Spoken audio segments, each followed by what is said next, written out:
પાડી police station વિસ્તારના મોતીવાળા જે ગામ છે તેના નિશાળ ફળિયા વિસ્તારની એક 19 વર્ષની દીકરી છે એને ગઈકાલે હોસ્પિટલમાં લાવવામાં આવી હતી મોહનદયા, અને હોસ્પિટલ દ્વારા પોલીસ સ્ટેશને સૌથી પહેલાં વર્દી આપવામાં આવી હતી. લોકલ પોલીસ સ્ટેશન પીઆઈ અને તમામ ટીમ તાત્કાલિક હોસ્પિટલ પહોંચી ગઈ હતી અને શંકાસ્પદ હાલતમાં દીકરીને લાવવામાં આવી હતી.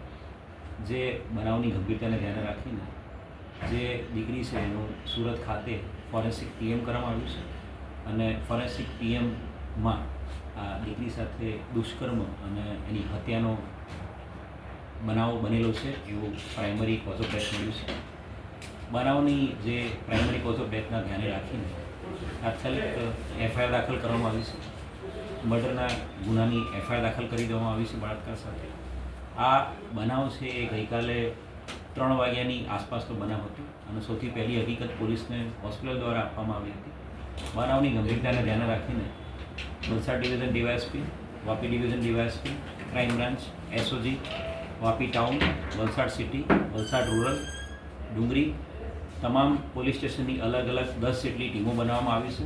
અલગ અલગ ટીમો દ્વારા સમગ્ર વિસ્તારમાં ઉદવાડાથી મોતીવાડાનો તમામ જે વિસ્તાર છે એ તમામ વિસ્તારમાં ટેકનિકલ ઇન્ટેલિજન્સ, હ્યુમન ઇન્ટેલિજન્સ અને તમામ ફ્રન્ટ ઉપર વર્કઆઉટ કરવામાં આવી રહ્યું છે અને આરોપીને શોધી કાઢવાના પ્રયાસો હાથ ધરવામાં આવી રહ્યા છે.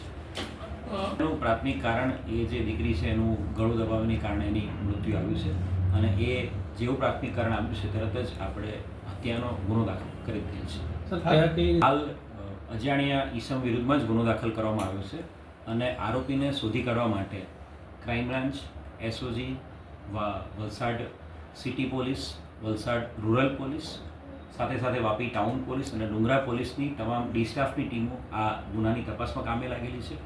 રેલવે સ્ટેશનની આસપાસનો સમગ્ર વિસ્તાર, એ દીકરી જ્યાં ટ્યુશન ક્લાસીસમાં જતી એ વિસ્તાર, સમગ્ર વિસ્તારના સીસીટીવીથી માંડીને ટેકનિકલ તમામ પાસાઓ ઉપર તપાસ કરવામાં આવી રહી છે અને તમામ પાસાઓ ઉપર તપાસ કરીને આરોપીને જલ્દીમાં જલ્દી આઈડેન્ટિફાય કરીને એને શોધી કાઢવા માટે તમામ સ્તરે પોલીસ તપાસ કરી રહી છે.